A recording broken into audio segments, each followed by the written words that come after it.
listening to CaveRadioBroadcasting.com. The words and opinions you are about to hear are of the hosts and do not reflect the management of CaveRadioBroadcasting.com. Good afternoon and welcome to Down the Rabbit Hole. Today's Thursday, January 11th, year of our Lord 2018. You are listening to the first Down the Rabbit Hole podcast of the new year. Yeah. First show. Woohoo! Happy New Year! Yeah. Is my mic on? Yeah. Is it? Yeah, the headphones are just a little quiet. I can't hear myself. That's what's weird. Yeah. It doesn't matter. So I'm fine with that. That's better, actually. Yeah, perfect. So new year, and we're turning over new leaves. Are we? Yeah, Hooper's 3 minutes out, and Tony's stuck in traffic. So nothing's changed. So welcome to 2018. Yeah. Rinse, repeat. So we can talk about, this will be fun, hopefully, because I've got wonderful picture content if Dave decides to put this one up on YouTube video. I'm going to have to show you guys this. I found something so ridiculous today that I had to share it in that political group we're in. Oh, boy. Because it's relatively political. And, yeah. But it's just kind of ridiculous. It is, here we go. Wow, way to have it queued up, man. You like it? Awesome. Well, I'm doing the spur of the moment because Chris hit the button and nobody's here yet. Yeah, way to be. Okay, so this fine specimen of humanity. Okay. This is a retweet from Donovan Paisley. Okay. Yeah, and it's a chick who basically, I'm a better looking woman than she is. Okay. Okay. And but she's got beautiful written on her body in probably Sharpies, I'm thinking. And Donovan posted that reverse rape is the refusal to sexually engage with a woman of, air quotes, wrong body type, air quotes, and just as bad and horrific as real rape. Wait, whoa. Okay, so let me get this right. And I just heard that 2-second snippet. Yep. Oh, thanks, let me Bob. get this right. Hi, Hooper, by the way. Hi. Hey, Happy man. New Year. I brought gifts for everybody. We man. love Red gifts. Bull or water? I have water. I'll take a Red Bull, dude. I love gifts. So let me get this right. So if I am not attracted to said woman, any woman. No. It's not even attracted. If you refuse to sexually engage, That's what I'm with talking her. about. Because I'm not No, going this to if isn't- I'm not attracted. So that's okay. just a far-going Okay. conclusion. So what Okay. I'm saying is if I'm not interested in said female, Right. then I reverse raped her? Yes, you did. Is that what this is Yes. saying? Well, I mean, the funny thing is you talk about high school. That means I've been reverse raped probably 7,000 times between the age of 15 and 19. Dude, you are a victim, Howard. That's what I'm saying. I've got to find out what is reverse rape and how It's do we if get... you're not interested in... Here, you have to look at the. It doesn't matter. Just picture Howard in a bikini or me Imagine in a me in a G-string. bikini. Well, thanks, Chris. Yeah, see? Or Chris in a bikini. Chris in a bikini. Yeah, let's get this. But that's the same as saying... Keep this politically correct. That's the same as saying, let's just say there's a... and I'll just pick any given race because I don't care about race. But let's just say a Mexican housekeeper. Okay. And I'm interested. Okay. But she doesn't like white guys. Right. Does that make her a racist? Yeah. It makes her a reversed rapist. Racist. A racist reverse rapist. That's the 3 R's, dude. Oh, my I mean, Lord. it used to be reading and writing arithmetic. So now it's a reversed rapist racist. The sweet lady that's great with the kids just now became, like, almost a criminal. Oh, yeah. Well, she's worse than Trump. Because she has taste. Exactly. Or not that, you know what I'm saying? Yeah. Well, I mean, you're a pretty good-looking guy. Well, but still. You probably look better in a bikini than me. Maybe. But you're still not my type. But I don't. Yeah, good. Thank you. Yeah. I'm glad for that. I don't want to be. And not even prison. Dude. Is this We'd a be fine. thing? Is this like a thing you guys are Apparently talking? it's a real No, thing. it's somebody tweeted this thing out. It's a real thing. It's trending on Facebook. Like if you're and it was not- so ridiculous, I had to talk about it. So you're just supposed to be interested in everybody. Well, basically, you know what it all boils down to? It boils down to that whole feelings thing, okay? I feel like a giraffe, so I'm a giraffe. Right. This lady can't deal with the fact that she's a pig. Yeah. You know what, dude? When I look in the mirror, I disgust myself. I just thank God that I don't disgust my wife. Right. And we always turn the lights off. And I don't blame her. That's fine. You know? It is what it is. But just because That's so funny. if I felt beautiful, I'm sorry, it doesn't make me beautiful. Right. I am who I am. Well, here's the deal. Even if there, and that's why I brought up the example I did, because socially speaking, right? This is so utterly ridiculous. So everybody has something that they like, right? You have your taste. I have my taste. Oh yeah, absolutely. Right? Some guys like blonde girls. Some guys like brunettes. Right. Some guys hate Filipinos. Some guys like guys. Whatever. Right. So, but that's not okay anymore.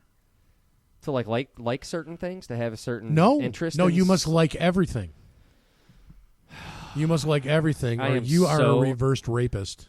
Glad I don't have to worry about any of this stuff. Oh, anymore. I thank God I'm married. My Lord. So I just don't even understand how they can even pass this off as being anything worthwhile. But can't you hear the condescension in this twit's voice as he's writing it? If you don't find her attractive, then you're a reverse rapist. What is that? Doesn't even make any sense. I know. A reverse rapist. Yeah, well, it also doesn't make sense to the people who are like the transgender version that think they're fucking animals. Well, it's delusion. Oh, sorry. Right? Let's we can bleep that out. I think, can we? Yeah, we can. Sure. Or not. Whatever. I don't know. This is getting even weirder now. It's just ridiculous. Is getting really weird now. And all I posted on my post of it, as I shared it with the group, it was here I am queued up again. This is good radio. I just posted. I'm like, is this for real? I'm kind of concerned because in a sane world, this would be given the consideration it deserves. Then again, this is no longer a sane world. Of course, that's just my opinion. Cat's here. Hi, Cat. To save the day is saved. To save us from reverse rape. It's honestly been weird Happy for New Year, the past Cat. 5 years. Happy New Year. Yeah, absolutely. Honestly, ever since all that bathroom shit started. You ain't kidding. What bad? Oh, yeah. Yeah, it's weird. Yep. It's actually when you see it over our lifetimes, because we brought this point up before, but when we were born, what were the edgy shows on television? We were Bewitched. Tom and Jerry. Seriously. Yeah, Tom and Jerry is like... No, these are actually... a few years, at our 10 years old, Three's Company is Three's Company. Yeah. that was That was controversial. Oh yeah, that was huge. You remember? The Flintstones got racy when they pictured Fred and Wilma in bed together. Ooh. I mean, I Love That was the Lucy first could not even primetime have television Ricky and couple to Lucy. be They had to shown. have, in fact, I remember mocking a buddy of mine because we were in. It was your buddy. I'm not going to mention his name, but we helped him move. Why might he appear? Yeah, you never know. Exactly. We helped this dude move, and he had some of his house set up, and we go in his bedroom, and they've straight up got 2 beds. And they're like in their 20s and married. And I'm like, dude, what's the Ricky Lucy setup all about? The Ricky Lucy Yeah, and he's like, well, in case, I move in the middle of the night, then I don't disturb her. I'm like, so what, like during sex? Well, that's when you use one bed, I guess. I guess maybe. I bet you he always gets the wet spot, too, if you knew these two. Oh, Ouch. Wow. Yeah, I'm sorry. Ew, I'm man. sorry. let's go Jeez, back. did you have coffee for dinner or what? I'm bad today. I'm Do sorry. you want my Red Bull? We're Maybe- getting What is on going on 2018 today? How's off to a everybody raring feeling? start on the show. Maybe you guys could take a second. I'll pray for me. Well, I think we should pray for each other. How's everyone feeling today? I feel really weird today. I've had the weirdest thing happen like in the last 24 hours. What happened? Tell us. Oh, man. I don't know if I want to go into this on Oh, here. no, you It's have just- to. then don't You bring just it up. brought it Right, up, I dude. know. What All don't? right. No, Yeah, so I'm what gonna go to a happened radio was- show I and gotta mention be something very and then I careful talk about what about I it. say here, but the point is that I have this burden on my heart right now for the Catholic Church. Like, it came on me. No, listen, it came on me. Oh, I thought you were gonna. You have a white Feel thing me. in your on your eyelash. But the point is that I started all of a sudden. I just started thinking a lot about the Catholic Church, and I started thinking about the salvation of the Catholics, and I don't know. I just started thinking about it, and then it left my mind, and then I Googled something to watch on YouTube that had absolutely nothing even remotely to do with the Catholic Church.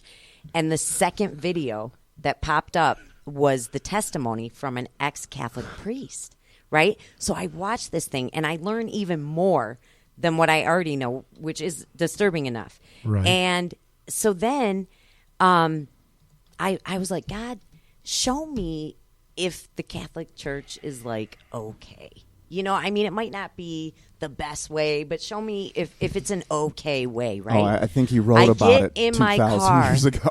I get in my car, and I drive to the place that I go to see the people. That you see. Okay. Okay. Yeah. And At the so thing. this. I don't so know what this- she just whispered, This but 13-year-old girl who, you know, I'm okay. I'll just say, I mean, I'm like her mentor, right? Right. Comes first thing she says to me. My mom said you cannot talk to me about God anymore. Really? And I mean, I hope I did a good job in hiding. Like, I don't know what my face would have looked like, but I just looked at her and I said, why? You know, like, why is that? And she goes, because you don't believe what we believe. And they're Catholic. Okay, she's right. And You don't believe what they believe. right. But you know what? I talked to my mentor on the way here, and she gave me some real sound advice. She told me, she said, you know, it's in the best interest that you remain in this girl's life. Absolutely. And so while you don't defer, you know, to that, find the common ground. And, Well, you know, we all believe that Jesus is Lord. We believe that he's the Son of God. We believe he died for our sin. I mean, we all believe that. That's true. Right. We do So- believe the same things as far as that goes. But this is interesting, though, because, not to interrupt you, but I want to go back to that because she says, you don't believe what we believe. But Yeah. the statement you just made It says, says that you do. right. So what is it that you don't believe that they believe, or vice versa? What Well- is the differences? No, it's, And- it's the rituals. And I wasn't right. And I wasn't going to have it's works versus grace is what it is, you know. And for anyone out there listening that might wonder what the difference is truly between the Catholic Church and all the rest of the Christian denominations is the Catholic Church believes in grace, but they believe that you receive grace from your inner self through the sacrifice or the sacrifices. So you're still relying on your own internal power. Whereas, and also they believe in works. And they believe that the Pope is, you know, his word cannot be changed. It's incorruptible. Well, they believe he's the representative for Christ on earth. The substitute is the Yeah. actual word. Yeah. Exactly. and another way to say that is the Antichrist. Right. And so all the other Christian denominations, with some tweaks, believe this truth, and that is that Jesus Christ died for our sins. He rose from the dead, and if you put your faith and trust and turn and follow him, you're granted eternal life. And that's it, you know. So it's just interesting to me. I can't get this off my. I'm like, God, what do you want me to do with this? I wrote a chapter about it in my book, Well, and it'll be I mean, interesting. my Yeah, response would have been, you know, what, how do we not believe what you believe? You know, what is it that you believe that I don't believe? Right. Well, I'm going to ask a question that you might not be able to answer here, but if this 13-year-old girl has a mother, why does she need a mentor? Well, in all fairness, to be honest with you, this woman is not her mother. In my opinion, this woman is what on earth some people would look at as a saint in that term, not in the biblical term. She has adopted 6 children. She has no support outside of, you know, her home. I mean, this Okay. woman has a heart, and she goes to church. She serves. She's a very humble woman. She's sacrificed a lot Okay. for these kids, and one of the kids is mentally challenged. Maybe you So- should hook up with the mom. Well, and that, Yeah, just be That's- like, hey, yo, man. and I'm not, anytime she would bring, and this is the kicker, you guys, I would understand if I brought up anything about the Catholic Church, but not one time. Like when she would talk to me about, you know, oh, my mom goes to this Catholic church and she teaches this, and my response was, that's great. And and she wants me to help her teach when I get out of here. Fantastic. I mean, I'm gonna encourage that because I want her to respect her mom, but at the same time, it's like, and you want to talk about divisiveness? Who was being divisive? Her mother was. Well, I what mean, ended up happening, I'm sure, and I don't know this, but I'm sure it's actually seen this happen, is it was probably very simple. Is Kat Catholic? Well, no, she's not Catholic. She's Christian. Well, she can't talk to you about God anymore because she doesn't believe. She doesn't even know what you believe. Nah, that's a good point. Yeah. You're just Well- not Quite Catholic, possibly so could be it's that. not good enough. You know, and it was the really thing funny. is, I mean, you're probably right. There's nothing wrong with the woman. I mean, we make the comment all the time that we think there are going to be a lot of Catholics in heaven, just Right. not above a certain level. Well, You know, Well, there will be a lot of Catholics, because there's 1.2 billion of them on Earth, and it's not that 0%. Look, right now there are people practicing Islam that are going to be saved. right? There are, if we're talking, let's look at this from a macro perspective. What religion that professes to be Christian, and you got to think Jehovah's Witness, think Mormons, okay, expand your horizon. What religion that professes to be Christian do you guys think will have the lowest save rate? And then which one do you think will have the highest? I'm just curious what you guys think. That's interesting. I don't know. I never really thought about it like that. I don't know that there's a denomination of Christian that'll have the highest saved rate. What I can say, though, is I think the highest saved rate will be among those Christians who attend Bible-believing churches. that's the bottom line. That's the bottom line. That's it. So what are the religions that come to mind immediately? I agree with you. Non-denominational. Berean, Baptist. Baptist. Okay. Yeah, there are several. There's not just one. All right. So the ones that are closer to the Bible, the ones that are more in the Bible, like one thing I've noticed with the Catholic Church is the words of modern day man supersede the words written by God. Right. They have taken, look, the Catholic Church, I grew up a Catholic, and this is an ongoing debate I have with my mom. And you got to understand, our enemy is almost timeless. So he put some deceptions in place. He started turning the ship 1 degree Right. a decade for the last 1,000 years. All right? You've got 100 degrees. I mean, you're almost fully turned away from your... And they do it by little... I mean, my mom can read me the 10 Commandments, and I can easily show her where just to be a good Catholic, you must break 7 of the 10 Commandments. What's the first commandment? Put no other gods before me. No other gods before me. Who do you think the Catholics pray more to, Jesus or Mary? Mary. Okay. And they always depict Christ as a baby.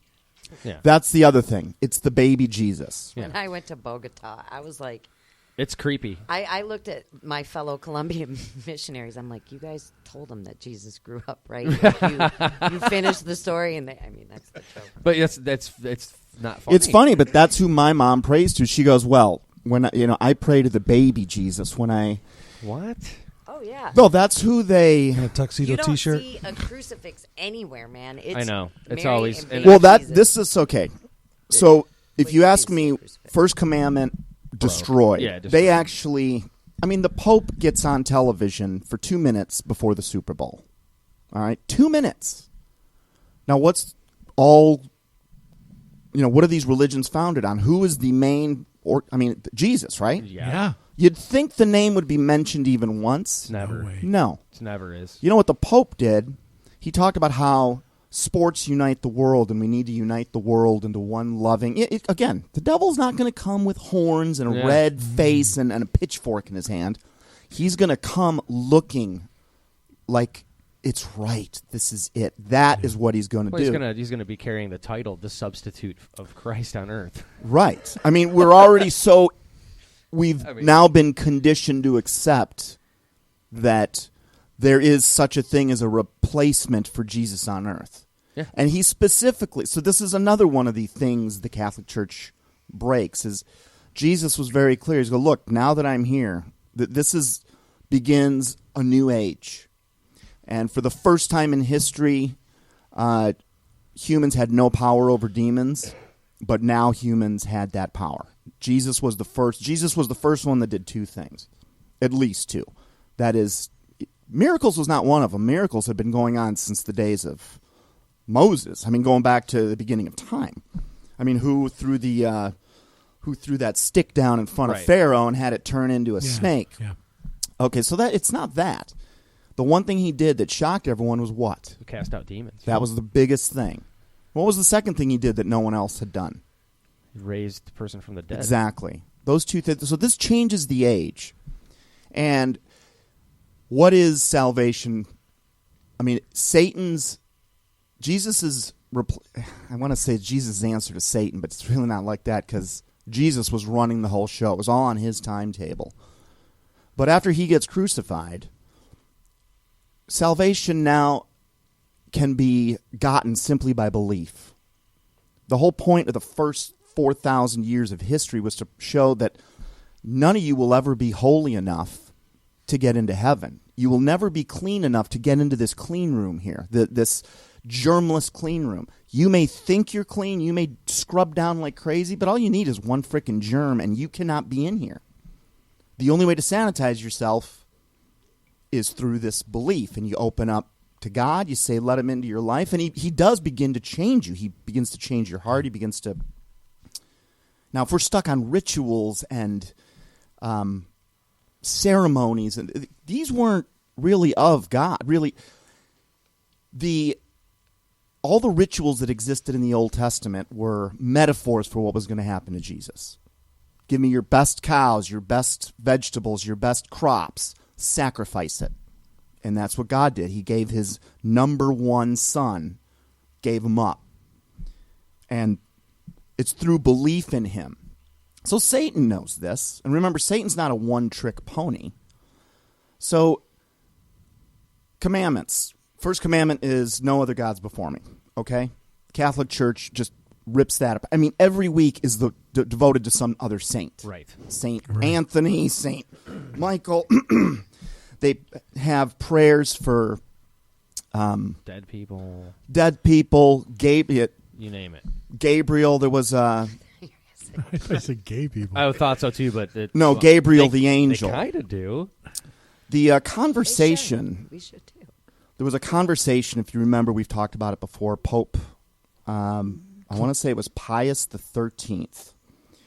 He was walking out of a cathedral, and I was saying it's 1894. Hang on, I'm going to pull it up here in a second. And you guys have heard the story, right, where all of a sudden, like, everyone in his entourage, they, like, go dark. And he hears this conversation between Jesus and Satan. Maybe he made it up. Maybe the Pope just wanted to sell some more books. Or maybe, I mean, he's a Pope. Maybe this was a real thing that happened. So, I'm going to read you that conversation real quick, if I can find it here in the next 10 seconds, which I just did. And it goes like this. Pope, this is October 13th, 1884. 33 years to the day before Fatima. Oh. Just think about that.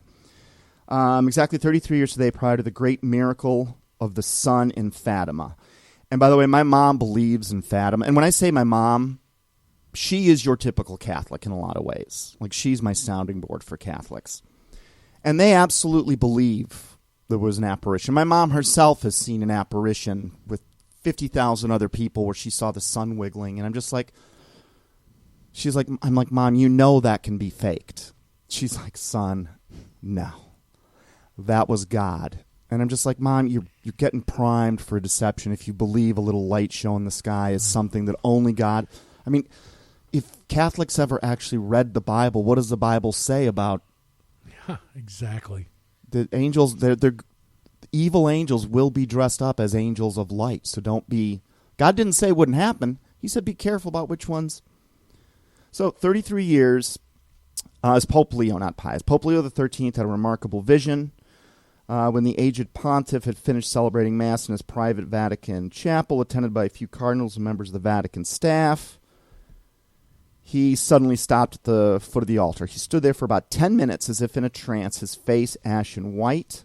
Then going immediately from the chapel to his office, he composed. So he has... I'm going to tell you what the words were between Satan and Jesus. But here's what's interesting. This is so Catholic. He ends up creating a prayer, not to Gabriel. It was to Saint Michael. I guess Gabriel is more the messenger angel. Saint Michael is the warrior angel. And this prayer was read in the early session of every Catholic Mass, the first one on Sunday morning, for about the next 70 years. It was a part of Mass. And it was just a prayer, not to Jesus, but to St. Michael, who, if I'm not mistaken, it was St. Michael somewhere in the Bible, and Catherine, maybe you can help with this, where some prophet of God knelt down to praise St. Michael, and he actually said, "Nuh-uh, get up, you don't pray to me." Do you know what I'm talking about? Sounds familiar. I have to look it up, though. Okay, see if you can track that down. So a few minutes after this vision, or whatever you want to call it, happens, okay, so the Pope, after this thing happens, he goes and writes this prayer to St. Michael with instructions that it be said after all low masses everywhere. When asked what happened, the Pope explained that he was about to leave the foot of the altar. He suddenly heard voices, two voices, one kind and one gentle, the other guttural and harsh. They seemed to come from near the tabernacle. As he listened, he heard the following conversation. The guttural voice, the voice of Satan in his pride, boasted to our Lord, "I can destroy your church." Then the gentle voice said, "You can? Then go ahead and do so." Then Satan said, "To do so, I need more time and more power." Jesus replied, "How much time, how much power?" Satan came back with 75 to 100 years and a greater power over those who will give themselves over to my service. Jesus said, "You have the time, you will have the power. Do with them what you will." It was in 1884. We're about 130 years now past that, give or 133, I guess. And it's interesting that Satan and Jesus are talking in generalities. There's 75 to 100. So it wouldn't surprise me that we're in this an additional reprieve period, which I think we're definitely in. But it's interesting that out of that conversation, this Pope then turns that into a prayer, once again, not to Jesus, not to the one that it's supposed to be for. Jesus also said we're not supposed to call anyone Father. Think about that. Yeah. What's the second commandment? Graven images. Graven images. And they blow that completely. That's the basis of their whole. And this hit me one day. I mean, my existence. mom has crucifixes all over the house. She sleeps with one under her pillow. And you see it from the day you're born. You see it every day that it doesn't really register with you. But if you just take the second commandment, just objectively, you're not going to have any graven images. You're going to have no images of anything heavenly. No images of... It's basically no idols. Exactly, no idols. Yeah. No, there's no physical representation of God. He doesn't want it for a reason. Some suspect that's why he hid the bones of Moses, because he didn't want people praising the dead Moses. The golden calf that he set up is a representation for looking at it and being absolved of sin, was a metaphor for Jesus. But what ended up happening is they started to actually praise the golden calf. Yeah. There's a good way to explain it. It's like an idol would be a way to contain God's power to something that we can understand, almost like simplify it. And then what ends up happening is the idol ends up controlling the people instead of them basically trusting God to be in control, right? So, whatever it is, it could be the weather, it could be sickness, it could be, that's where they start, they basically identify the personality of the god or God, and then they make an image of it, and then before too long you have golden calves, you have tikis, and you have all this stuff, you have statues of Mary, you have all of these things. I mean, even images of Jesus on the cross kind of gives me the creeps, because he's not on the cross anymore. That's a great one right there. I mean, think about it.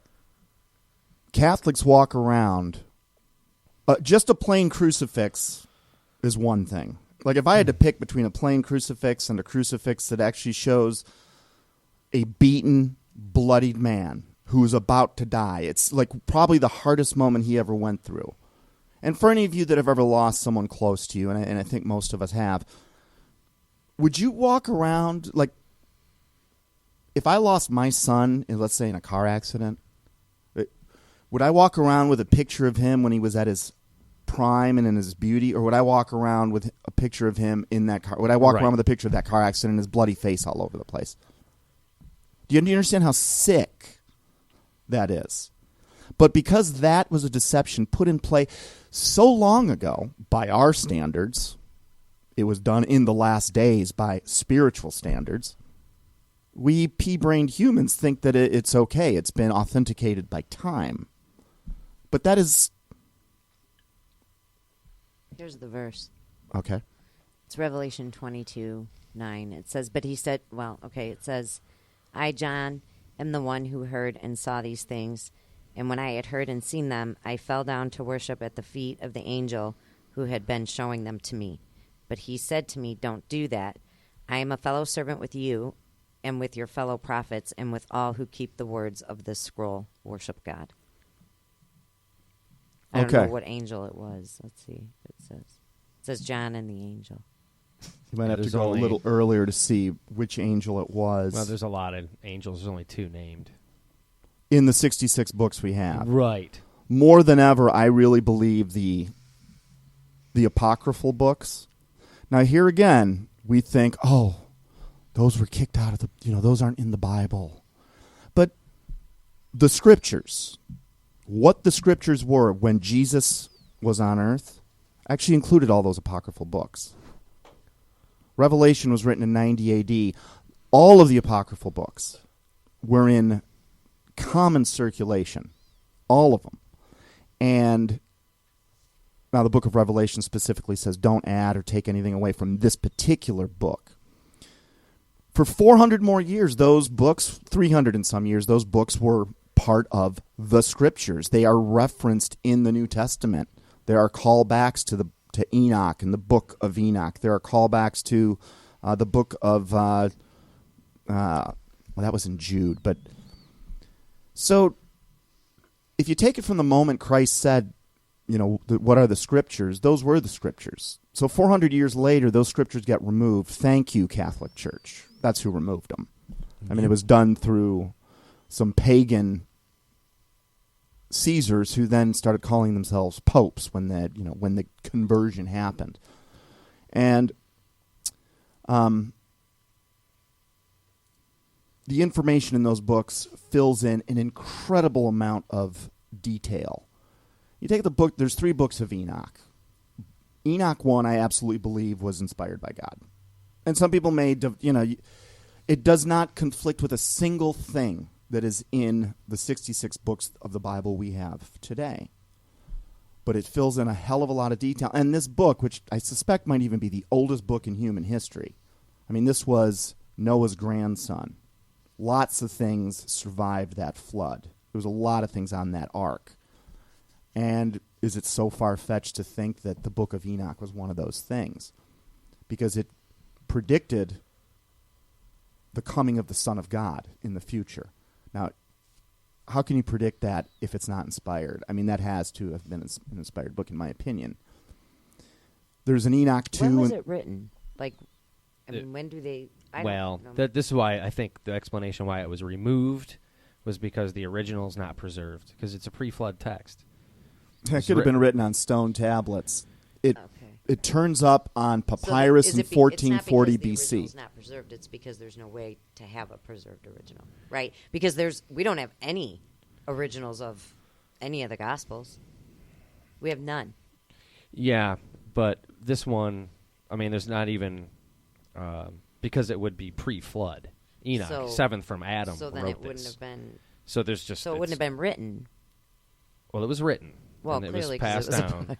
But, that's why I think, a lot of these... but you could use the same argument for Genesis and Exodus and a bunch of them. I'm just saying. No, the only reason why I'm saying this one is because it's not in the Bible. Because I don't know a whole lot about it. Yeah, well, it was in the Bible. Yeah. It may still... It's still in the Ethiopian Bible. It may still be in the Is Ethiopian it? Bible, Yes. Yeah, it never left I that have Bible. to research it. Yeah. I have a high opinion of the Book of Enoch. So do I. I think it's legit. I'm in 100% agreement with you. I think the apocryphal books should be in there, and I think that the Book of Enoch was absolutely inspired. When you say the apocryphal books, are you talking about like the Gospel of Peter and Thomas and all that? I only am familiar with Enoch. I never read any of the other ones. Okay. And Don't and I'm confuse not, those with the Careful. Gnostic books. Yeah. Oh, you're right. I'm not down That's with exactly the whole what- thing. no, that's Jesus exactly what I was married doing. and Okay. all Yeah. that nonsense. No. My apologies. I used the wrong term. That I confused We're talking you. about the Thank you. books of the Bible that were removed from it. Yeah, what is it? Book? There's a lot, but there's a Book of Giants, Book of Jasher, Look, Gnosis, Enoch. the Gnostic books, which were written a few hundred years after Jesus, this, I think, now is basically what today's modern-day Illuminati was doing back then, is they were beginning to change certain details to open up. It was the first couple degrees off course. It's going to be darn close. And it's interesting, but whenever you hear a rumor like have you ever heard the rumor, it's bad to read the Book of Enoch. It's forbidden. Well, any of those, like why read? Shouldn't be reading those because they're, it's some kind of trickery or something. Well, there's one that definitely goes into magic, and I think that's the third Enoch, but I don't know that book very well. I'll say this. I don't think you can be harmed by reading that any more than you can be harmed by reading a billboard you drive by on the street. It depends what you take out of it. Sure. And there are some books that conflict with the 66 books we have. And if there's a book that has something where it conflicts, then you can toss it out and go, okay, this is not inspired by God. But the only way you can do that is you got to know what's in the first 66 books. I mean, you've got to know it. And this is one of the massive deceptions of the Catholic Church. Well, I think you'll see that anything that has even alludes to the fact that Genesis 6 is literal, meaning where the Nephilim came from, the giants, were the genesis of these creatures, that legitimizes the literal translation of it, is tossed out immediately. That is the common denominator of it was roughly 32 or so books that were removed at this council in Nicaea in 320 AD, something like that. And what is the common denominator? The common denominator is these are the books that go into detail about the fallen angels and what they do. And it's sort of like they've been removed. Satan knew he couldn't remove himself. He's in Genesis, and there's no way Genesis is not going to be in a Bible that survives. I mean, the first 5 books, Satan could not get those removed. I think that is hardwired into humanity in a way.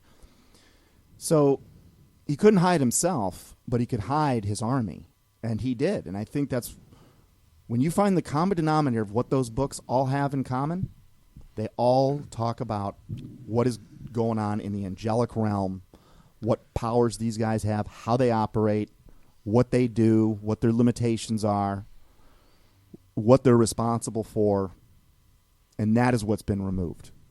That's the common denominator. And it totally makes sense because this end-time deception, which I think we all have a decent idea of what it's going to involve, it will involve all of these fallen angels. Right, and it's put us in a position where there are good Bible-believing, God-fearing Christians who the second you talk about demons are like, whoa, get away from me, I don't want to talk about it. They don't believe in it. They don't believe it's real. I had a great conversation. No, you can't be a Bible-believing anything and think demons aren't real. See, and this is...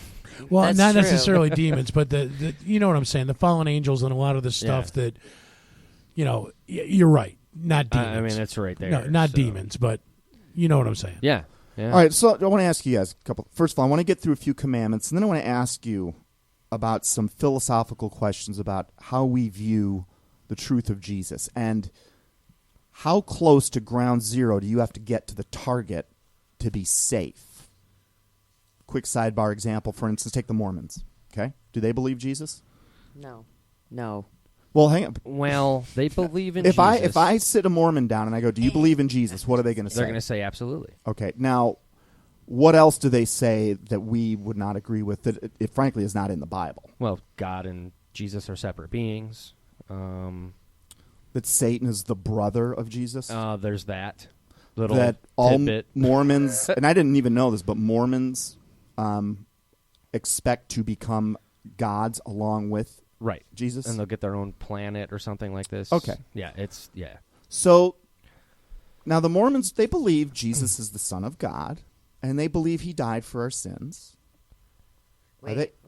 Go ahead. Are they saved based on that? Or is the fact if you believe Jesus and Satan are equal, is that maybe saying you never really knew Jesus? Yeah, that's probably fair because as soon as you make the statement Jesus isn't God and you mean it, you don't believe in Jesus anymore. Or he's not the only God. No, Because that's what they... Right. Yeah, in right other there. words, Yeah. that's disqualifying, I think. I think here's what it comes down to is the key is believing that Jesus died for your sins, having faith, turning, following him, repenting, right? That's the key. Would we all agree on that? Yeah. Okay. Right. It seems to me that they would agree with that statement as well.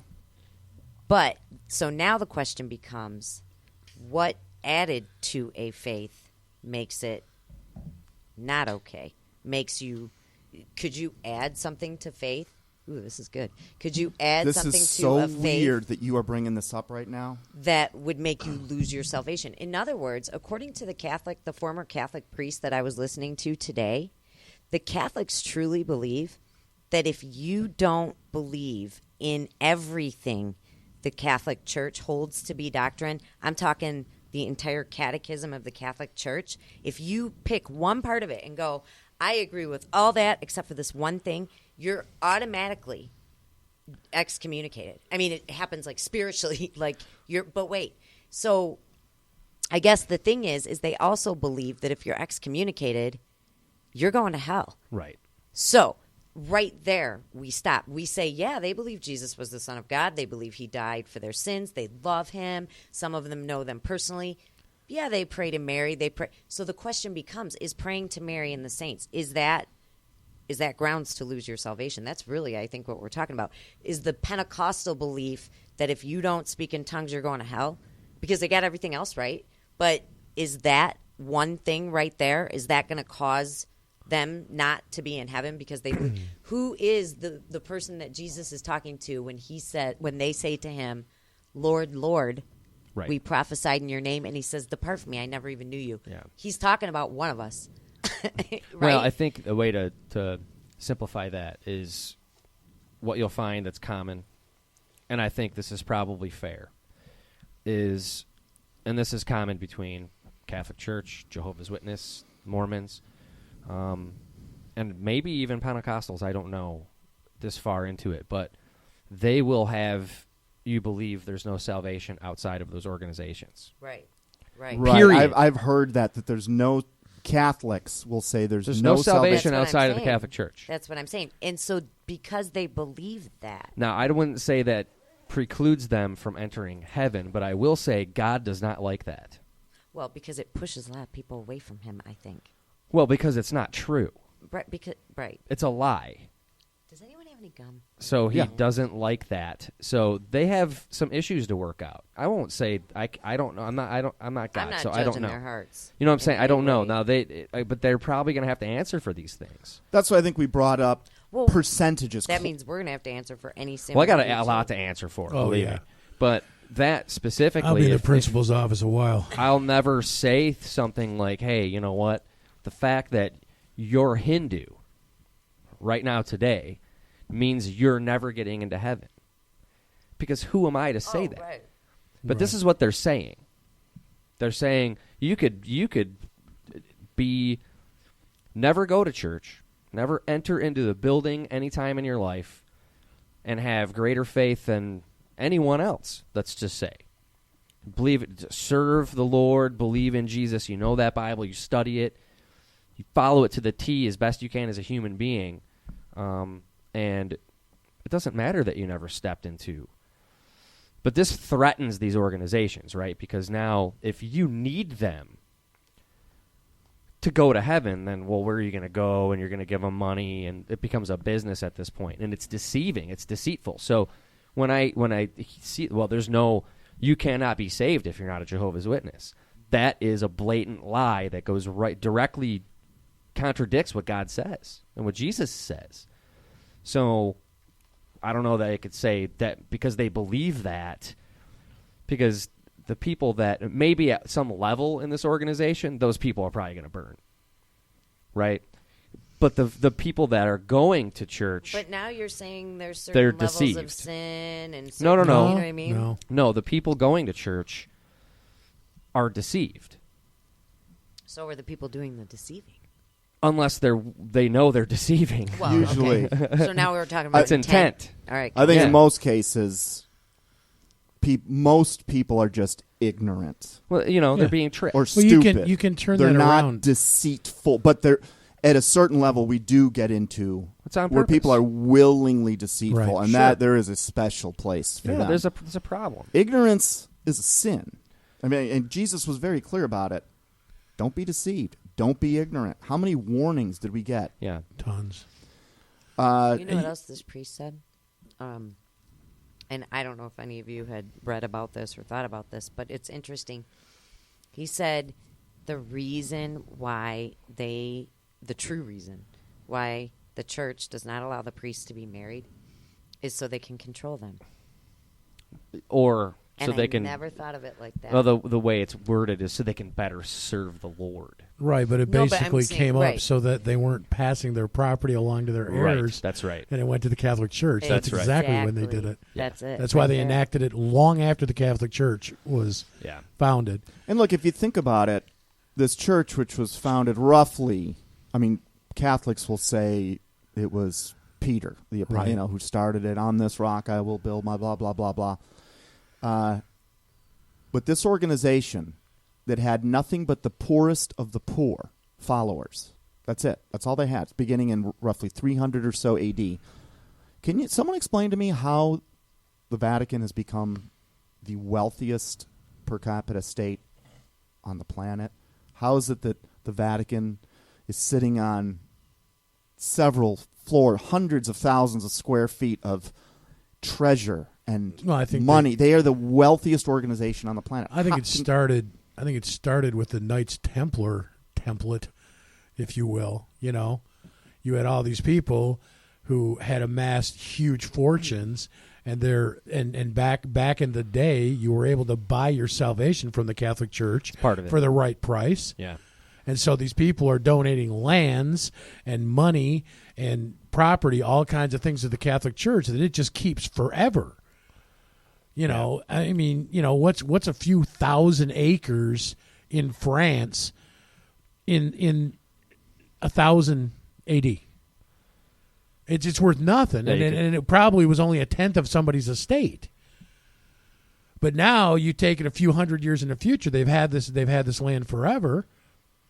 And, they sell it off or they use it or, they do something with it. I mean, I think that's a lot of it. Yeah. Well, they also transferred the riches of Rome. I mean, they didn't move them to a new city. They Right, just right. boxed them up and took them a few feet down the street. Right. A little bit underground. And it became essentially the Roman Empire. And into the Roman Empire, as the Bible predicted, would never die. It would just go hidden. So, and I want to tie this together with, Catherine, your comment about less is more in a second. But so I've got these commandments up. Third commandment, don't take the name of the Lord in vain. I mean, everyone does that. Now, we think that's saying things like, God damn it. I think it's a little bit different than that. But I'll say this.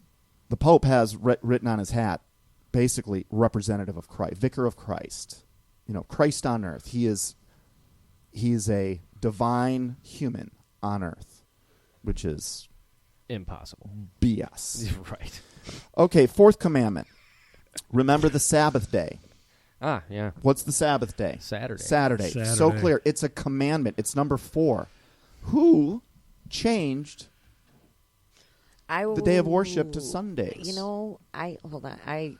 It's in the book of Acts. Paul did. So that's legit. Explain it to me. I'll read you the verse. Well, tell me what was behind it. It was. I mean, I don't know.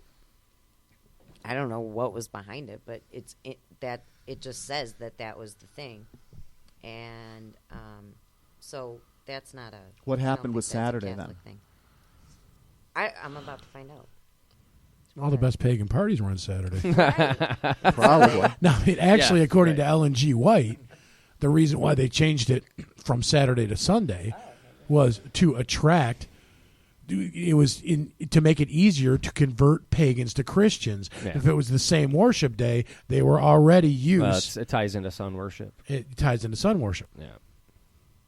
Which much of the symbolism. And the I got Catholic a Church quick does, one for Kat while she's looking that up.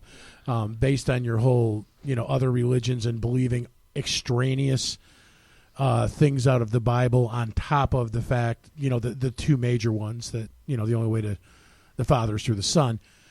You could make the same argument for someone who is gay. I mean, do you think if someone believed that Christ died for their sins, that he was the Son of God, but they were gay, do you think that they're automatically have lost their salvation? No. Because they're gay? Well, it's the same thing. I think the extraneous information, as long as you understand the truth, I think anything else, as long as it's not going against a commandment, is extraneous. What? I'm so stupid. Like, I cannot even believe I had to look that up. Wow, it's been a really long day. Forgive me. It was changed to Saturday because Jesus rose from the dead or Sunday, because he rose from the dead Sunday. That's right. It says the first Christians came from among the Jews. They continued to worship as Jews and continued to observe the Sabbath. But because Jesus arose from the dead on the first day of the week, Sunday, those early Christians called it the Lord's Day. That's in Revelation 1:10. And also regularly met for their Christian worship on Sunday, which is in what I was thinking of, Acts 27, which says, on the first day of the week, when we meet to break bread, Paul was holding a discussion with them. Since he intended to leave the next day, he continued speaking until midnight. So I knew it said in the Bible they changed it to Sunday and really didn't say why, but duh. Yeah. And that's all good. They still have the graven images thing going for them. So All right, so my point is, Let's be fair. by the way, say hi to my friend Jimmy What's up, Custer. Jimmy? Hi. He's done a lot of significant stuff around here. He used to have a show, Oh, yeah. and I think he might be helping out with You some were on it. You were on it, right? videotaping. Yeah, back when he did the Norwegian. Oh, yeah, I love face those paint. videos. What's that? What's that? The metal? Oh, you still do? oh, that's this guy. Yeah. Metal never goes out of style. Right dude. on. You're Okay. crazy. Can we turn his mic Yeah, on? let's give a mic to our So friend I know Jimmy. you've met Catherine. I don't think you've met Tony, Dave, and I think Yeah. you've met Howard before. Yeah, Jimmy's met me. We did some work. That's Chris running the board. I don't think we still have a mic. Yeah, we were in a studio. in the city. Yeah, there you go. You're up. All right, we got a break coming up in a couple minutes. Yeah. My point with the Catholic Church is this: is that to say something like there is no salvation outside of it is utterly foolish. I look at this more macro. There are people like today practicing Hindu, practicing Islam that are going to be saved. Yep. Percentage-wise, I Well, think they'll be lower than Catholic. It's. I think it's very clear that, according to the Bible, which we all concur, this is God's, Pretty much the horse's mouth. God's we're word. Thinking. Yeah. That salvation, because of Jesus Christ, is now for the entire world. Right. That doesn't leave anybody out. Nope. And you guys, I So- believe the only way that anyone can be led is by the Holy Spirit. That's right. I mean, Amen, sister. And it can So- be so that's anytime, anywhere, any place. if anything, this could just serve as a warning to people to be like, be careful what you believe, what these people tell you, because just because they wear cool white robes and they got all these cool ceremonies that make you feel like you're included in something bigger and better, and they're turning like it really wine into real blood. it and might not really, yeah, and bread into it's real flesh. yeah, maybe For it's a real. little bit off, right? So just kind of question it. It's okay if you question the Catholic Church. It's okay. I'm pretty sure God honors that. I mean, personally, for me, that Catholicism being the largest Christian religion is part of the reason that kept me away from Christ for so long, because I found so many inconsistencies in the Catholic faith.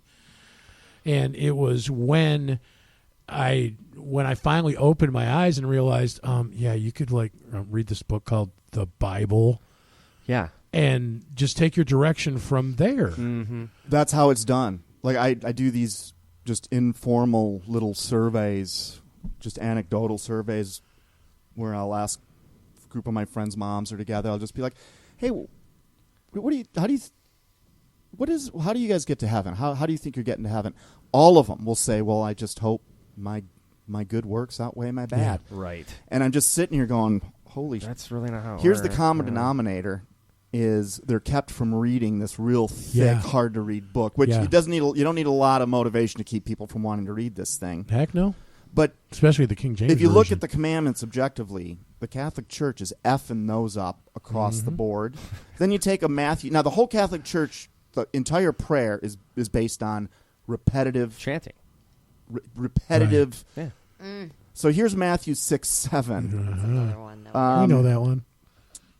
It says, "But when you pray, don't use vain repetitions as the heathen do, for they think that they shall be heard for their much speaking."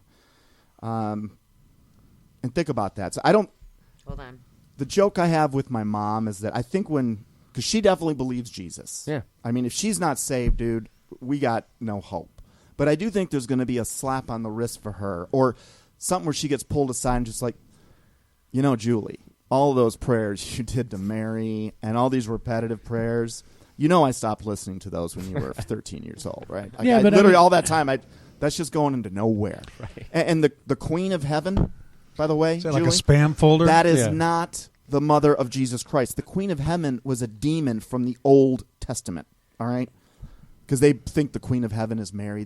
Which is bought in the book of Revelation, and that's how they've justified this incredible. It's really the Church of Mary is really what the Catholic Church is. It's pretty wild. Real quick, I agree 100% about the rosary and all that, but reconsider the Our Father, because verse 9, it says, this is Jesus talking, it says, "This then is how you should pray." Yeah, He's it's the not Lord's saying Prayer. this is not what you Well, that's should pray not Catholic. over and That's- over. What he's saying is, this is how you should pray. So he's saying, what's the first thing he says? There's Our a Father Father art in in heaven, heaven. hallowed be your name. So Yeah. first thing you do is you praise God. You ask that his kingdom come, his will be done. And you ask for daily provision, for forgiveness of Right, sins. but that's an outline. To forget. Right, that's exactly what it is. People don't understand that, so they just But it's- repeat those They verses just over and over, right. It's an outline. It's telling you how to pray, not what to pray. Exactly. Yeah. But I think it's okay to Exactly. say the Lord's Prayer. I don't think it. I Because wouldn't say it isn't. Because Oh, I it's think it not is, too. chanting. Right. Right. So, right, yeah. Yeah, the rosary creeps me out. Right, but At a the end lot of of the day, people do you don't guys understand think- that. Would God rather have people that are on their knees worshiping him every day, praying the same prayer over and over, or would they rather have someone who doesn't go to church but is in a constant, is just constantly having this ongoing conversation with God? What do you think God prefers? I think it's where their heart's at, and the angels do that over and over again. Well, I would hope he Holy, holy, prefers holy. guys who like metal. So, Yeah, because so that would help I me. think Because if just it's where your Backstreet heart Boys is, up there, I'm you gonna. know? Ugh. I'll be a janitor, I guess. But Yeah, me too. I ain't down with I'll be next to you. Backstreet. Yeah, we'll be working together because I'll be cleaning toilets. Yeah, I'll There be you cleaning go. the toilets Well, for that'll the be our Backstreet Boys. penance. All right, Okay, so well, we're gonna. Oh, go ahead. No, I Sorry. was just going to say in the Did you say second for hour, Backstreet? I want to tie together Catherine's concept of less is Awesome. more with something I discovered about fasting. Because fasting is written all throughout the Bible. And this is That's interesting. I just read an perplexed article me. on that. This has So- perplexed me why fasting is such a big deal. Jesus did it for 40 days, and then he says those magic words where we don't live on bread alone, and something hit me. And I want to discuss it a little bit for the next hour, and then we can just take it Perfect. from there. Perfect. All right. Well, we're going to take a quick break and pay a few bills, and we'll be back with Jimmy Custer right after the break.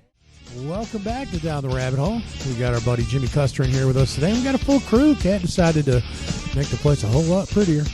We're thankful for that. She has the looks. Among we're other ugly things. without her. That's what I'm saying. Definitely faces for radio. You just I'll tell you that. completely reversed rape me, dude. You are so terrible human. You're Sorry. terrible human. We can have a cry in later, You Howard. Yeah. reverse rapist. That's going to be. Did my you new- bring Chewy, Cat? Because I could use a dog to pet right now. No, but Dave's been microaggressing me. If I would have known I could, I would have. So, at any rate, Dave wanted to break it down and tie into what Cat was saying. Yeah, And well, it's interesting because I actually read an article on fasting, so I'm interested to hear what your take is on it. Before we get into the fasting, I just want to announce what Jimmy's here for. Some of you guys don't know this, but as soon as we're ready, and I think this might be a month or so, like 3-4 weeks. You're ready.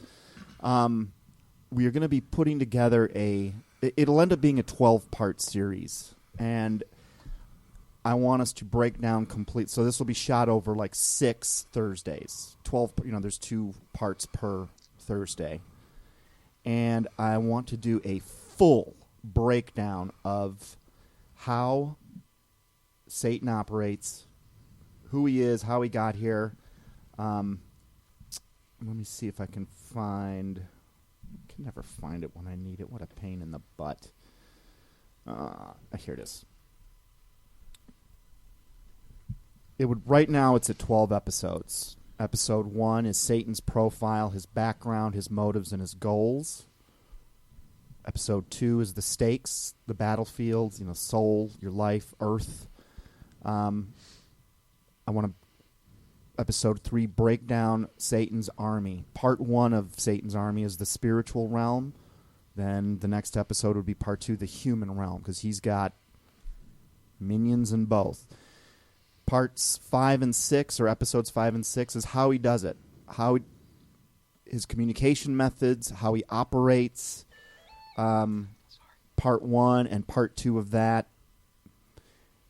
Episode 7 is his deceptions. And we're going to show examples. Why he does it, the purpose of these deceptions, how he deceives, and how these things play into the overall picture of the great deception that is coming.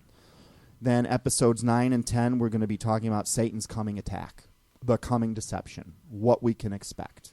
We've talked about many of these things in pieces.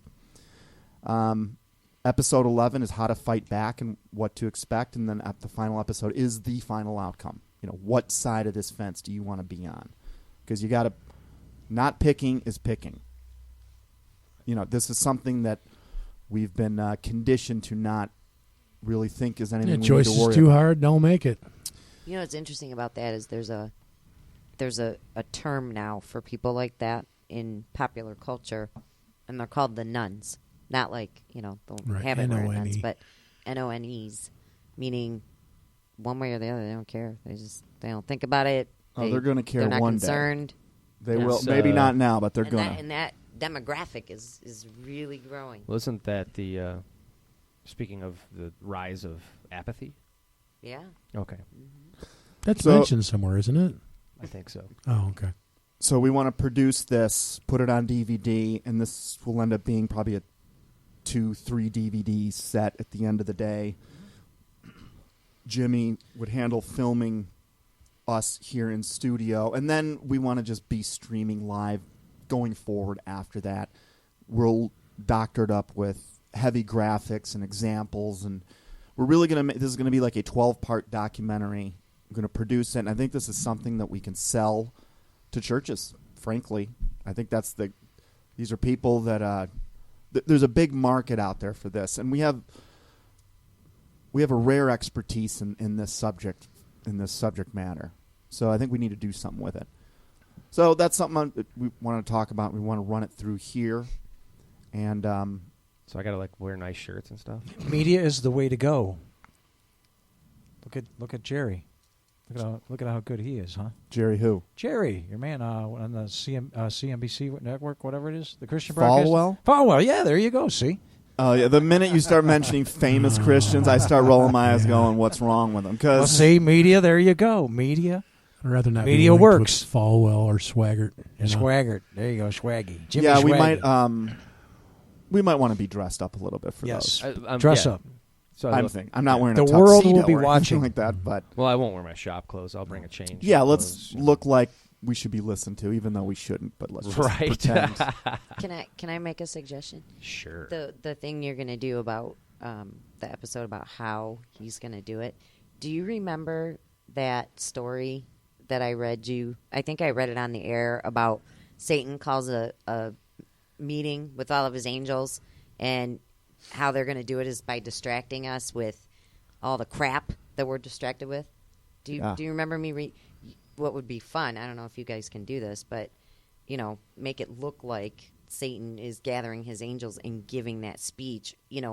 Just do like a visual shot that looks like Satan addressing a crowd and have a voiceover, and then just show the things in the world. Like I'll give you the paper so you can see what it says. Yeah, I'd like to. It's interesting. We have holographic technology. We can do that. Yeah, actually, We do. We actually do. are we talking we as in Jimmy or we? We as in actually know. humanity? We have. It's kind of interesting. We have a friend of ours right now. He's out at CES, and he's actually looking into holographic projections. Really? Yeah. And he's trying to get us a projector. So keep your fingers crossed. Well, Say a like- prayer for us. Maybe we'll. So get we it. could actually like Yoda. Could You show could up? actually have your own little holographic, whoever you want. Really? Yes. Really? Well, that exists now. I mean, It does, but- Mariah Carey. But I mean, it did- would be Yes, but in it's this actually room, that'd be they cool. have it on a more affordable level right now. They actually have a projection system. That's kind of cool. Kind of neat, huh? Yeah, Nice. Good old CES. They if were you're ever doing bored. it in Disney World when I was 10. but we're not. Yes, Disney they were. World. Yeah, This we're not is Walt 30. This is Disney. 30 years. This is old Don't technology. ruin my excitement here. This is going to be us playing with it. That's fun. If you can pull that off, I'll be pumped. Yeah, without we a could doubt. have like Genghis Khan chilling on the couch. You could have whoever you want show up. Yeah. It's I holographic. want to hang out with Dimebag Spock. Daryl. You I could don't actually know. have Princess Leia come back. See, There you go. that might be too soon. She was an original hologram. That might be too soon. Oh yeah, Yeah, she was. Everybody forgot about that. Yep. and that was a long time ago. Nobody nobody likes that joke. I'm like, hey, I was a Star Trek spoiler. I said something like that. I'm like, I think the princess is gonna get it, and everybody's like, oh, you're evil bastard, you are. And I'm like, no, she's actually gonna come back as a hologram. No, she showed up as a hologram. She'll return as a hologram. And people are like, oh yeah. Raid R2D2. Oh yeah, I get the joke. Okay, cool. It's not funny. You said Star Trek. I think you meant Star Wars. Star Wars, I meant. But- That actually was I stay. the joke. First of all, I stay out of space. There's enough problems in this world. You don't need to be flying around in space. Exactly. And if we do start to go to other worlds, we're just bringing our Exactly. problems. I don't I need- wouldn't do that Exactly. to another planet. they got enough issues as it is. But in the the Star Trek was rebooted with Christopher Pine as Captain Kirk. Oh yeah. So the I first love Star those, Trek man. back. If you guys remember the movie, in the beginning of the movie, the brand new Enterprise is warping to the planet Vulcan, and Jim Kirk. This is how he ascends to the captaincy of the. He's there as just an ensign warning. We're flying into a trap. We're flying into a trap. He finally convinces Captain Pike. Red alert, shields up, and they enter Vulcan airspace. They were a little bit behind the fleet because they couldn't get their driver engaged properly. So they were like when that happens. Exactly. So they were a minute or two behind, and they roll in to total devastation. All the ships that had gotten there before them, all completely wiped out, and just pieces floating in space. And the whole bridge of the Enterprise is absolutely stunned by what they're seeing. And immediately the captain's like, telling Sulu, fly us under it, Sulu, get us, get power to the nacelles, get it to the front, blah, blah, blah, blah. They're going nuts. And in one scene, while all this they're flying through this debris, you've got to stop the film and see it. But one of the particles of debris is R2D2. That's funny. They just put him in there as a little homage to Star Wars. That's the same thing they did in Close Encounters of the Third Kind when the ships coming in, the big gigantic ships coming in for the landing. If you look real close, when the couple they're in the mountains, they're trying to hide, and you see it coming over.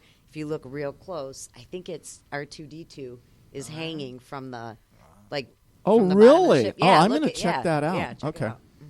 out. That was way before Star Wars, wasn't it? They actually made not it before. the same year because Lucas and Spielberg made a bet with each other. Which one as, would come out as first, actually yeah. whose was going to be a bigger flop, Oh, funny. and clearly, Yeah. All right. who won that one. Fasting. Howard, what did you come across in terms of fasting? Oh, I was reading something on prayer, and it had fasting in it.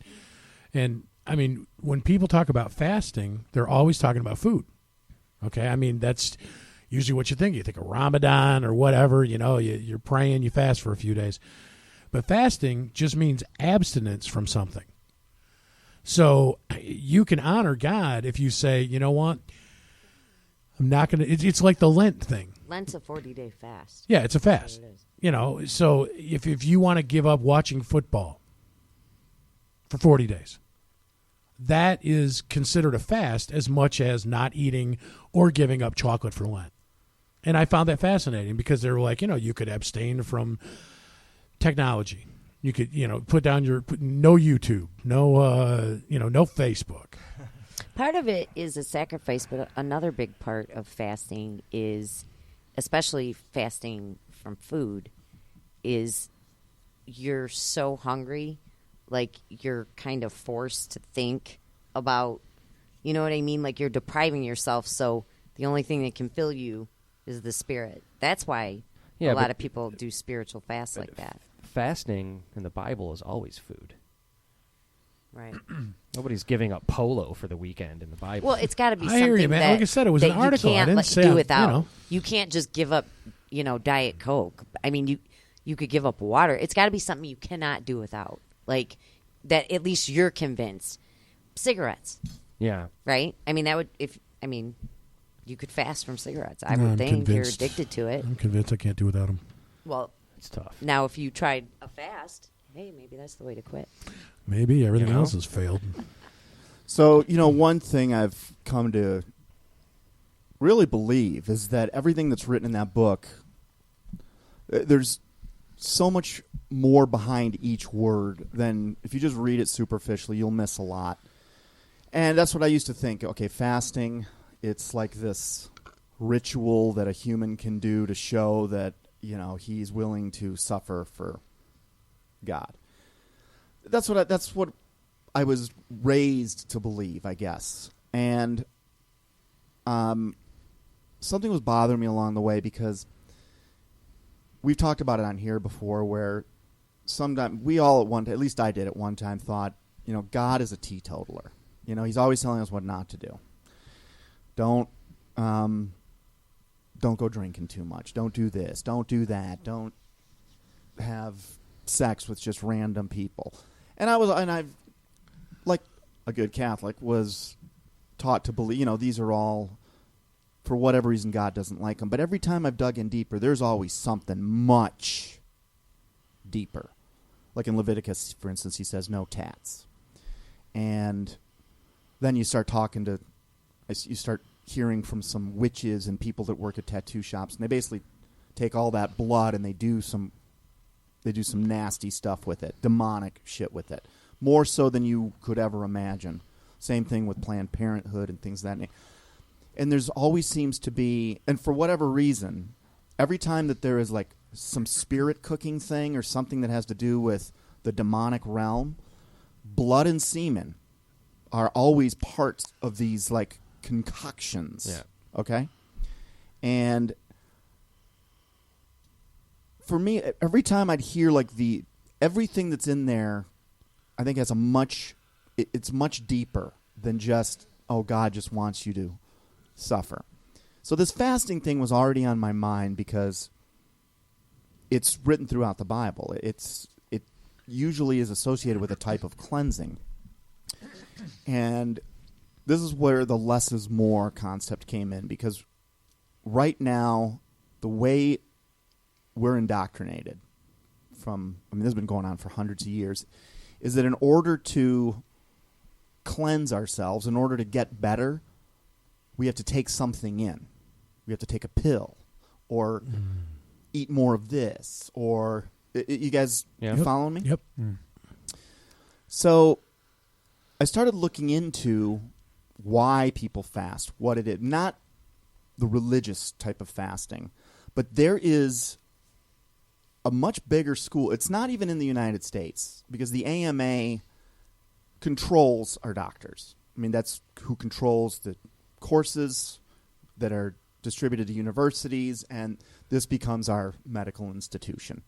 And you guys already know one of the ways the devil operates is he just gets the top guy. And with the top guy, you can shift 1,000 people below you with directions, and they'll follow it. So you won't really find this in the United States, but there were some Russian studies that were done that I thought were fascinating. And there's a documentary, and I believe it's just called Fasting. I found it on Amazon Prime. It's free if you guys are members of it. And it was these doctors that talk about what goes on in the body when you fast. And after listening to them talk, now these weren't religious guys. These were just medical guys. But after listening to them talk, I realized what fasting is and how beautiful it is. Catherine's right. Here's the common denominator, because they interviewed hundreds of people that went through this program. Now, most of them went through it because they already had cancer.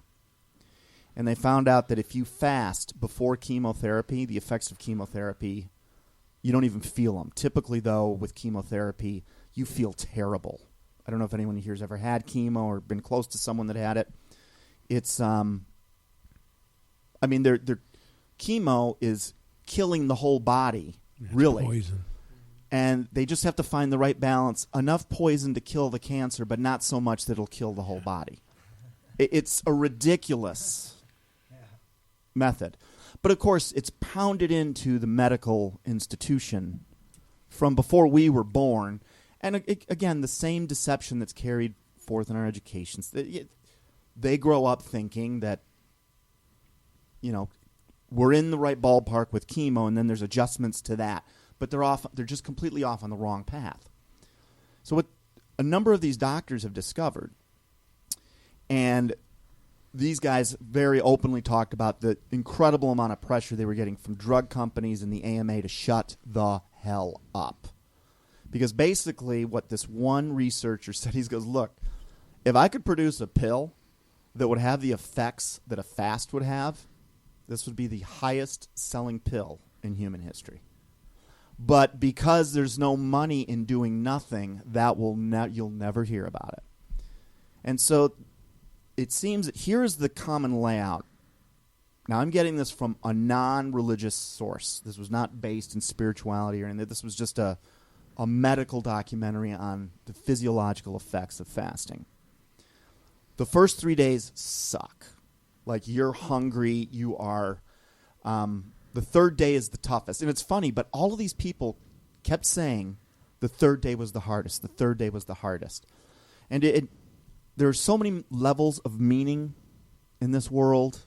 And if we were created by God, which I now believe, I don't believe we evolved. In fact, if you look at the mathematics of it, you guys know where I stand.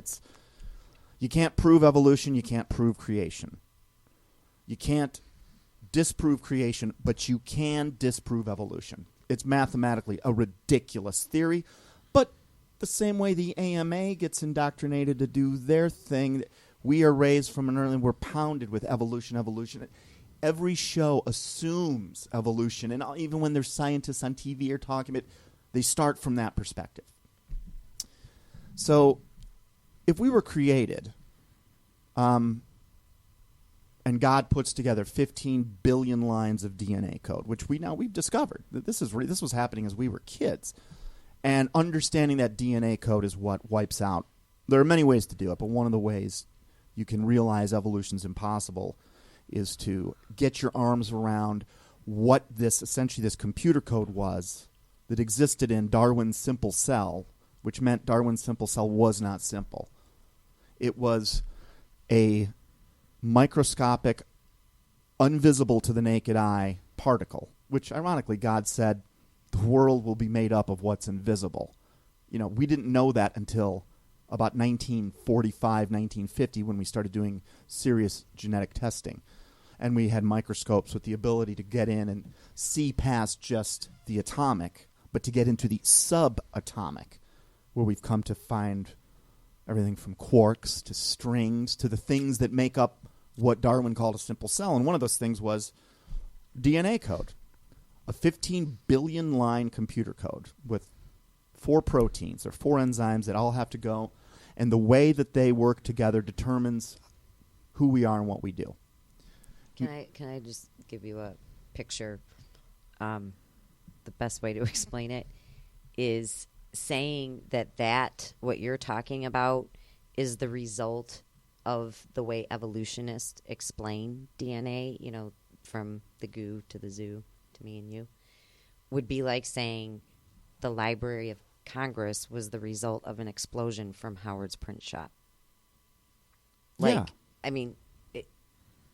no way. There's no way that level of information could come from something non-intelligent. There's just no way.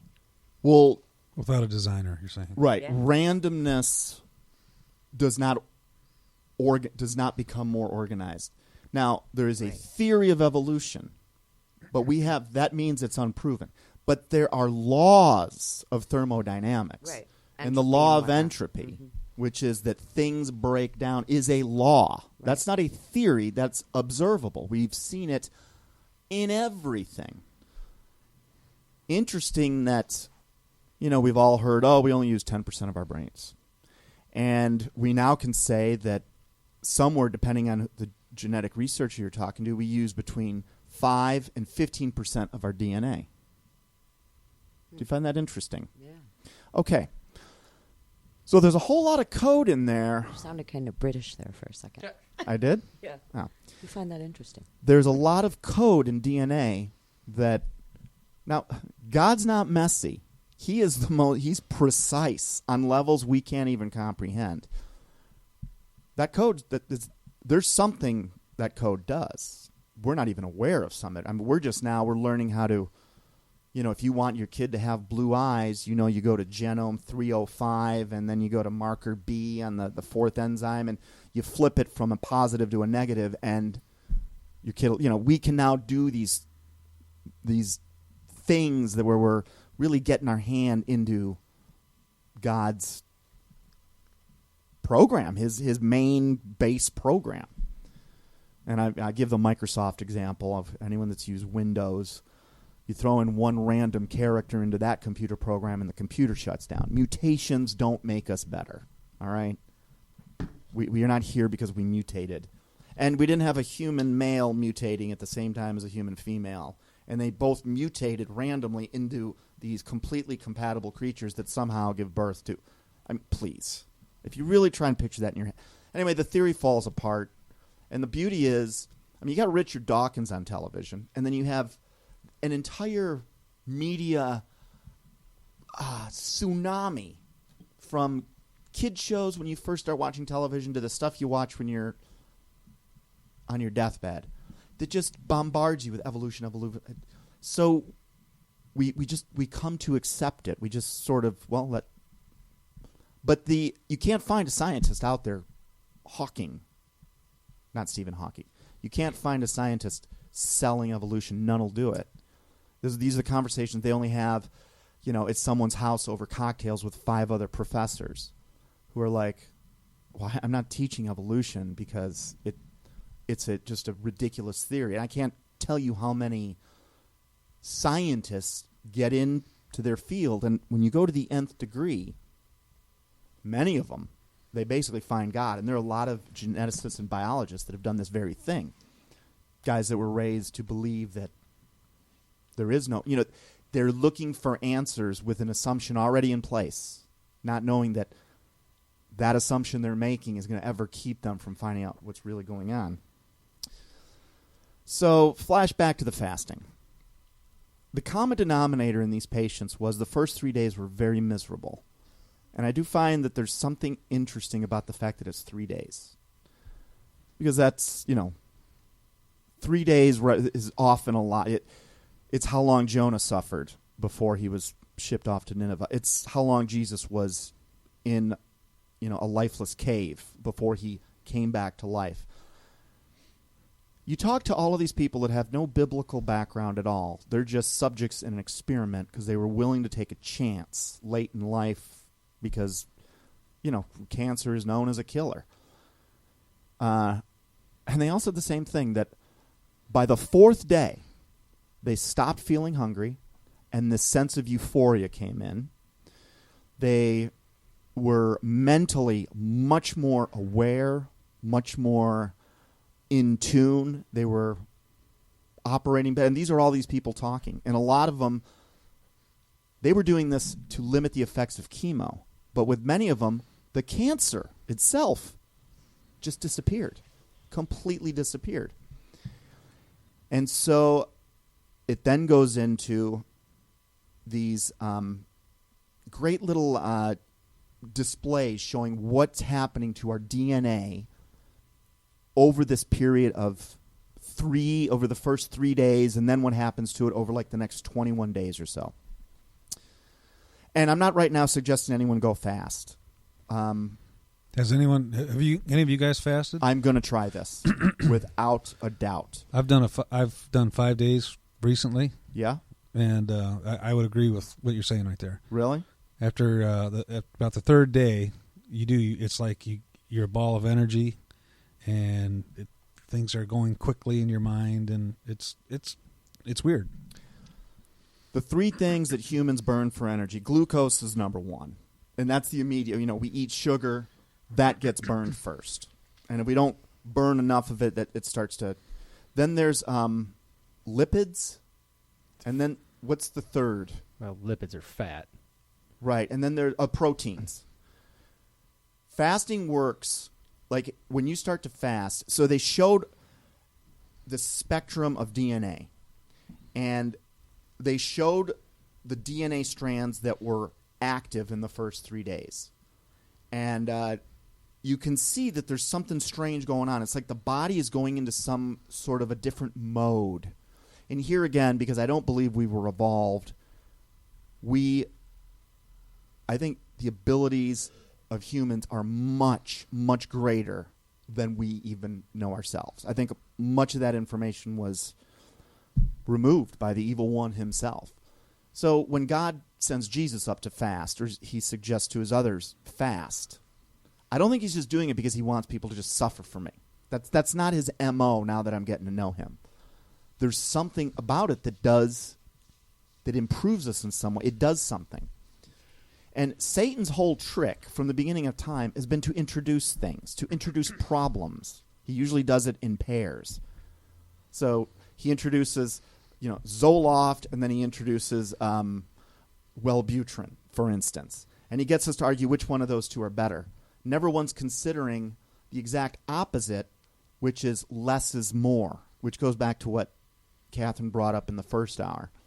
And what ended up happening with these people is you fast for a period of time, and your body then, once it burns off all the glucose, the immediate, the pastas and the sugars that you eat, it goes into, and I'm guessing this is what Atkins would call ketosis, where your body starts to burn off its own fat for energy, which happens around the third day.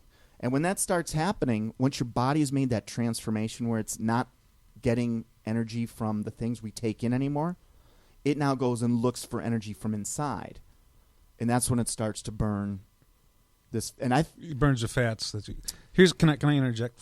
Yeah. 1 second? There's a study that I just heard about recently. It was either UCLA or USC. Said the same thing about the fasting. Okay. What the study found was water-only fasting for 72 hours, which is 3 days, totally resets your immune system. Yes, thank you. Yeah, that was one of the studies. The other is there's a guy on you can find on YouTube, Tom DeLisle or something like that. He's been coming out with this intermittent fasting. Have you heard of this? Mm-mm. Basically saying the same things that you are. It's just that you have a window where you eat. So you're not, you may do a 3-day fast or whatever kind of fast, but he's saying that if you want to cut out, your body fat, that you do this intermittent fasting. This guy's like a muscle, workout guy, 6-pack abs, I think might be his website or whatever. But long story short, he says that you eat a window during an 8-hour window, and you fast up until, so if you eat until 6, then you wait till 15, 16 hours the next day, then you start to eat, and you do it in a certain way. He said that trains your body to do exactly what you're saying, where you burn through the sugars, and then your body starts burning its own fat for fuel. And what's interesting is a lot of the substances we take in, like you guys all know that, at least I used to be a pretty big pot smoker. I still smoke it from time to time. But for instance, those THC in the marijuana, it gets trapped in your fat cells. And that's why sometimes when you diet or you quit smoking weed, you can actually when that fat starts to burn, You you get actually high? feel high again. This has happened to me where I'm like, dude, I feel like I'm high right now. So basically the bottom line of this study is when you fast, you're getting rid of all of the poisons that are here on earth. And then you tie that to what was Jesus' response to Satan about fasting? You can't live on bread alone. And just something hit me yesterday, which is, like again, when God says something, I think it is so much more specific than we can imagine. Every time I look deeper into something, there's a whole level of sound reason of why he has us do these things. In fact, if you're worried about the genetic manipulation of the human race, which is what caused the flood, and is what ultimately will be which is we're now doing again for the first time in 4,000 years. We're now messing with the human race genetically. You mean with chimeras and this kind of... I think there's so much genetic aberration out there. We don't see a lot of it is in these underground bases and just worlds that are not... You've got to really know the dark side to understand how to figure out about these things. But we've been genetically manipulating life again for the last 50 or so years. And one of the ways you apparently, keeping track of your own blood and semen is protecting your fellow man in a way. It's not God saying don't have fun by going out and getting laid this weekend. So when Jesus replies, Satan says, why don't you turn that rock into a piece of bread? And Jesus is like, man does not live by bread alone. Because we are so conditioned to think that if we're sick, we need to add. When we're not feeling well, we need to feed ourselves. We need the energy. And it's counterintuitive. But what these scientific results were showing was that by depriving your own body, you will eventually, all these toxins and poisons that are in you, you're going to get them out very quick. And these people that were there for cancer treatment, some of them had their cancer completely just disappear. And if you think about this, do you think God designed cancer? Or do you think is that of God or is that of... No. And how do you get cancer? You do it by taking things in, by smoking too much, by eating the wrong foods too much, by exposing yourself to, by adding things that aren't supposed to be there. Causing an imbalance, basically. It's almost like we're introducing poison. I mean, now we're at the point where we have to get 15 vaccinations before we're 18 years old. And human disease is it's growing like wildfire. I mean, we've got Alzheimer's and we've got all sorts of these brand new things that are popping up in humanity and growing at ridiculous rates that happen to be coincidental with vaccinations, for instance. And then, we all are aware that someone invested one hell of a lot of money and energy to get 10,000 little local water supplies converted to fluoride. I mean, these are 10,000 miniature cases to get fluoride in our water, which any doctor will tell you has no medical benefit. It only makes us dumb, slows us down, makes us apathetic. I mean, do you not see that happening in America? And again, this is something that entered our country in the 1940s, and actually was in Grand Rapids, was the first city to have fluoridated water. And what does fluoridation do? Now, if God made us, don't you think he made a way to communicate with his people? And it's funny that what the East calls the third eye, the pineal gland, one thing fluoride does is it puts a plaque over it. Now, the pineal gland, we already know this. This we know. It is a transponder. It can receive and transmit signals. Information is absorbed and sent out through this pineal gland. Think about that. One of the things fasting does is it breaks down the plaque over the pineal gland. I think it removes all these things that cloud our mind and our bodies. And these people that, like I said, were in there for cancer treatments, They were having other things just suddenly miraculously get fixed. The rashes they had, the arthritis in their knees. You'd look at the pictures of these people before they did the fast. They look like people weathered down by life. They go through this 2-week fast, and it's like they're 20 years younger. I mean, their faces look different. Their skin's tightened up. I'm going to try it, and I'll report the results. It's weird that you bring this up because I have been thinking about this for at least 3 months. Fasting. Really? Absolutely. It was in my daily devotional yesterday. Really? I'm not kidding you. Okay, I'll so this pull is it no up. coincidence. And then it's not. But listen, wait, I want to make one point really quick. This is important, too. Because you're right. It does say, man shall not live by bread alone. But then it goes on. And you're talking about cleansing. You're talking about cleansing on every level. The rest of the sentence is, but by every word that proceeds out of the mouth of God.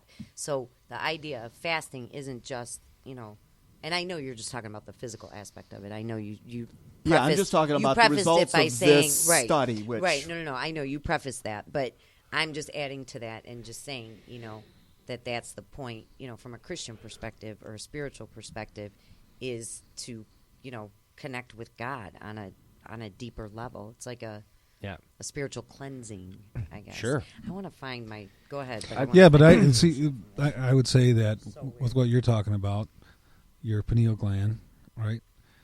That this is how you would communicate. This is how you'd get more spiritual. And when you agree, I don't have proof for this. This one's just a personal theory, but I do happen to believe the pineal gland is why God can know how many hairs are on your head. Now, when God says he knows how many hairs are on your head, I now take him at his word. I don't think that's a metaphor. I think he really knows. Mm-hmm. And I wouldn't be surprised if, and again, how does God read our thoughts? Would something in the middle of the brain that transmits something, and we don't know where it's transmitting to or who's receiving it, but here's this ancient manual that says, I'm going to know. I made you a certain, you're not, when you stand before me, I'm going to be able to tell you your whole life. And all these people that have these near-death experiences that get tours of heaven and hell, now maybe they're all lying. But if they're not all, if one of them, just one of them was telling the truth, this would make complete sense. And the funny thing is there's similarities in these stories because everyone that gets a tour of heaven, they see the same things. We've talked about the flowers that sing. The 17-year-old Peruvian girl that doesn't speak English, and the 9-year-old Korean girl that's drawing paintings of hell because she just got a tour of it. But then when they're talking about heaven, they both are talking. The flowers sing. The roads are paved out of gold. They all describe things in heaven. We're all are young. We're there at our best self, our youngest self. And they also describe hell in the same way. There's individual cells for people there. So it seems that they're looking at the same thing, and I don't know how they'd be coordinated. And I think, one of the reasons God uses a 7-year-old Japanese girl to paint something that she could never have seen, and she's the daughter of 2 atheists. I mean, that's one way of knowing that this could be a clean he's getting to someone before. This girl doesn't even know what she's painting, but now she's selling these paintings for $1 million a pop. And she's in the news. We're reading about. There's things there. Was there something you wanted to say? Oh, I wasn't raising my hand or anything. I didn't. Go ahead. So, one of the things that's interesting is when people that get these tours of heaven and hell, they all say the same thing, which is they're in a room and what they see. Now, I don't think God actually has a bunch of computer monitors around. I think he can create something that we humans can, relate to. Thank you. But the number of people that have said, I was looking at all of Earth on all these computer monitors. I could see my own life. I could see how they couldn't quite. It's like trying to remember a dream that was a little bit out of your memory, and you just have little pieces of it that you can grasp. But they all said that they were watching all of world history on these computer monitors, on computer screens. I just thought that was kind of... You mean like Matrix Revolution? This, where he goes in there and he's got all the monitors?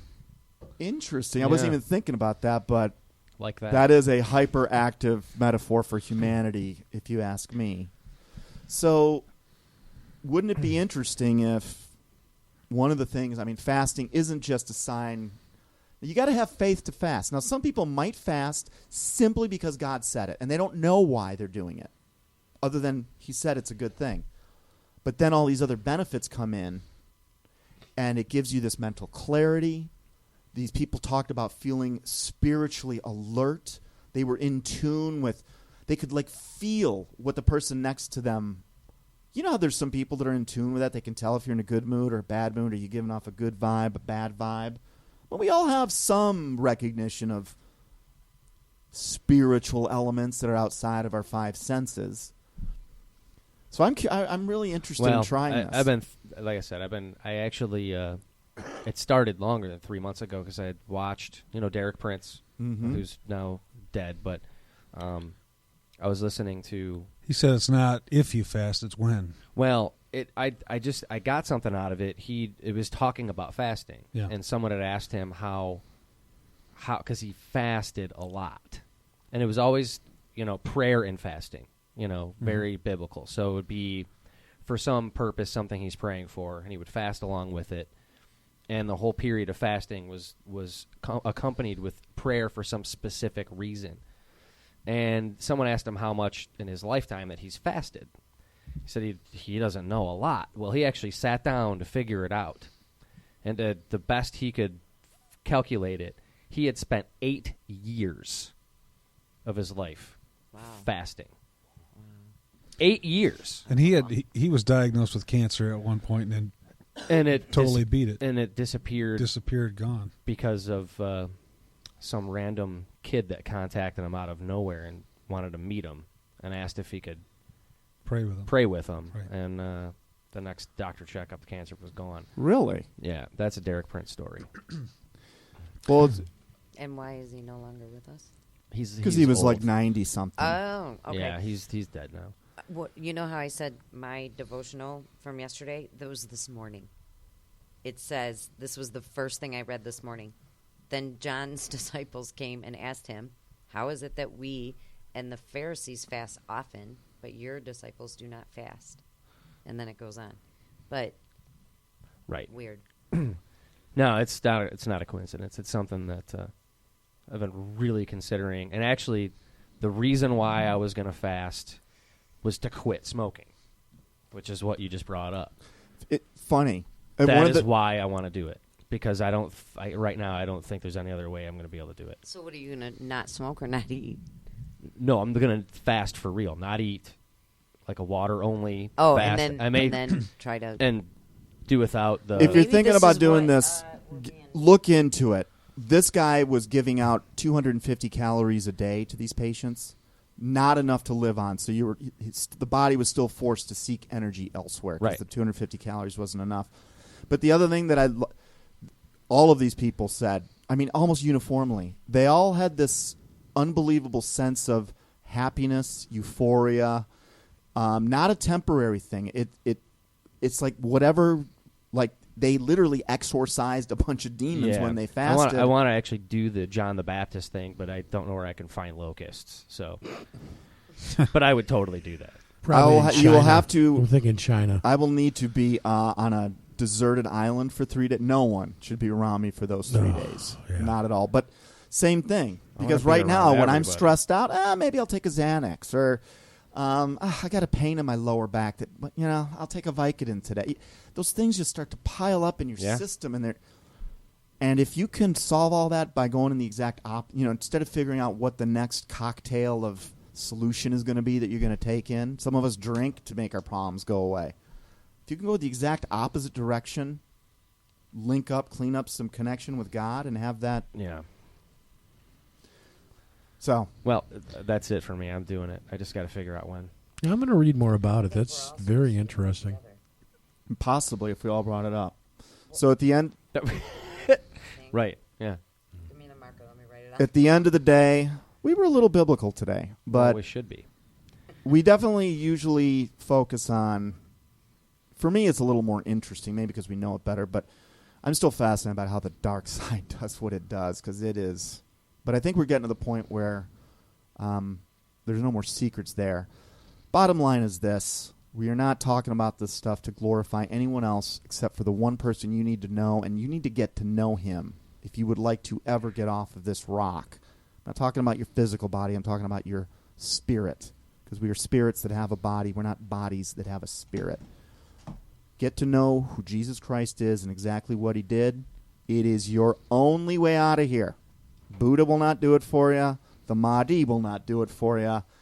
Norse gods will not do it for you. There's just one. And Mary will not do it for you either. Get to know who he is. And with that, Howard, you want to close us out? This has been Down the Rabbit Hole. We'll see you next week.